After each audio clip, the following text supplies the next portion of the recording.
සියලුම දෙනාට ආයිබෝන් කියලා පිළිගන්නවා අපේ YouTube නාලිකාවට. අද අපි කතා කරන්නේ ලංකාවට අලුතෙන්ම ආව EV එක ගැන. එහෙමත් නැත්නම් අලුත්ම ඉලෙක්ට්‍රික් කාර් එක ගැන. ගොඩක් අය කියන්නේ ලංකාවේ වාහන මිල වෙනස් කරන්න වාහනයක් කියලා තමයි මේක.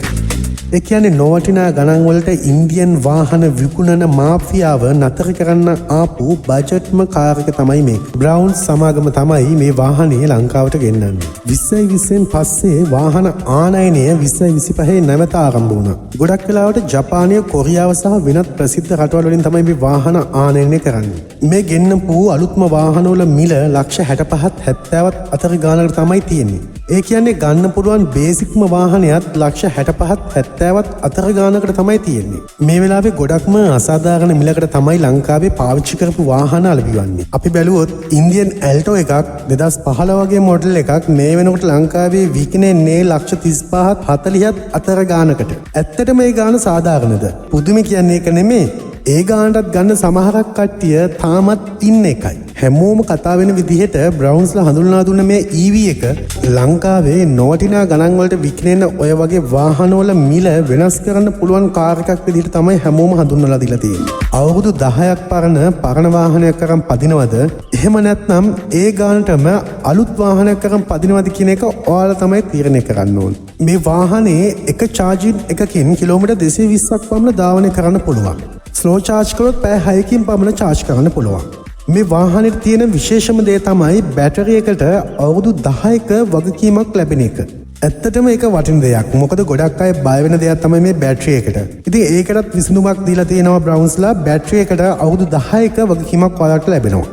LOLC එක හරහා අවුරුදු 7ක් වෙනකම් ලීසින් පහසුකම් ලබා ගන්නත් අවස්ථාව ලබා දීලා තියෙනවා. මොකද මේ ඉලෙක්ට්‍රික් වාහන වලට ෆිනෑන්ස් පහසුකම් ලබා දෙන්නත් සමහර ෆිනෑන්ස් කම්පැනි වලින් මැලිකමක් දැක්වුවා.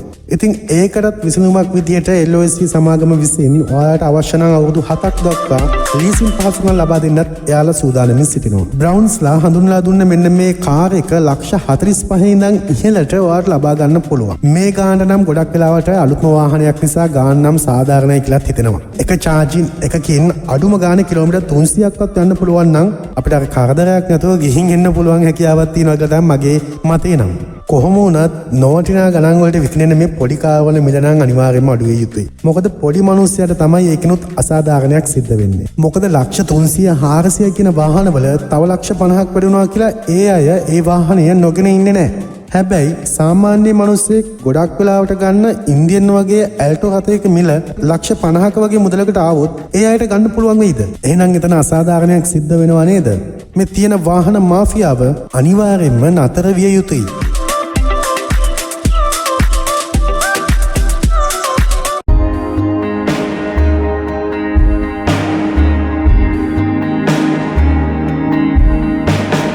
අද අපි කතා කරන්නේ ලංකාවට අලුතෙන්ම ආව EV එක ගැන. එහෙමත් නැත්නම් අලුත්ම ඉලෙක්ට්‍රික් කාර් එක ගැන. ගොඩක් අය කියන්නේ ලංකාවේ වාහන මිල වෙනස් කරන්න වාහනයක් කියලා තමයි මේක. ඒ කියන්නේ නොවටිනා ගණන් වලට ඉන්දියන් වාහන විකුණන මාෆියාව නතර කරන්න ආපු බජට්ම කාර් එක තමයි මේක. බ්‍රවුන්ස් සමාගම තමයි මේ වාහනේ ලංකාවට ගෙන්නන්නේ. 2020න් පස්සේ වාහන ආනයනය 2025 නැවත ආරම්භ වුණා. ගොඩක් වෙලාවට ජපානය, කොරියාව සහ වෙනත් ප්‍රසිද්ධ රටවල් වලින් තමයි මේ වාහන ආනයනය කරන්නේ. මේ ගෙන්නපු අලුත්ම වාහන වල මිල ලක්ෂ 65ත් 70ත් අතර ගානකට තමයි තියෙන්නේ. ඒ කියන්නේ ගන්න පුළුවන් බේසික්ම වාහනයත් ලක්ෂ 65ත් 70ත් අතර ගානකට තමයි තියෙන්නේ. මේ වෙලාවේ ගොඩක්ම අසාධාරණ මිලකට තමයි ලංකාවේ පාවිච්චි කරපු වාහන අලවිවන්නේ. අපි බැලුවොත් ඉන්දියන් ඇල්ටෝ එකක් 2015 වගේ මොඩල් එකක් මේ වෙනකොට ලංකාවේ විකිණෙන්නේ ලක්ෂ 35ත් 40ත් අතර ගානකට. ඇත්තටම මේ ගාන සාධාරණද? පුදුම කියන්නේ ඒක නෙමෙයි. ඒ ගානටත් ගන්න සමහරක් කට්ටිය තාමත් ඉන්න එකයි. හැමෝම කතා වෙන විදිහට බ්‍රවුන්ස්ලා හඳුන්වලා දුන්න මේ EV එක ලංකාවේ නොවටිනා ගණන් වලට විකිණෙන ඔය වගේ වාහනවල මිල වෙනස් කරන්න පුළුවන් කාර් එකක් විදිහට තමයි හැමෝම හඳුන්වලා දීලා තියෙන්නේ. අවුරුදු 10ක් පරණ වාහනයක් අරන් පදිනවද? එහෙම නැත්නම් ඒ ගානටම අලුත් වාහනයක් අරන් පදිනවද කියන එක ඔයාලා තමයි තීරණය කරන්න ඕනේ. මේ වාහනේ එක චාර්ජින් එකකින් කිලෝමීටර් 220ක් පමණ ධාවනය කරන්න පුළුවන්. ස්ලෝ චාර්ජ් කරොත් පැය 6කින් පමණ චාර්ජ් කරන්න පුළුවන්. මේ වාහනේට තියෙන විශේෂම දේ තමයි බැටරි එකට අවුරුදු 10ක වගකීමක් ලැබෙන එක. ඇත්තටම ඒක වටින දෙයක්. මොකද ගොඩක් අය බය වෙන දෙයක් තමයි මේ බැටරි එකට.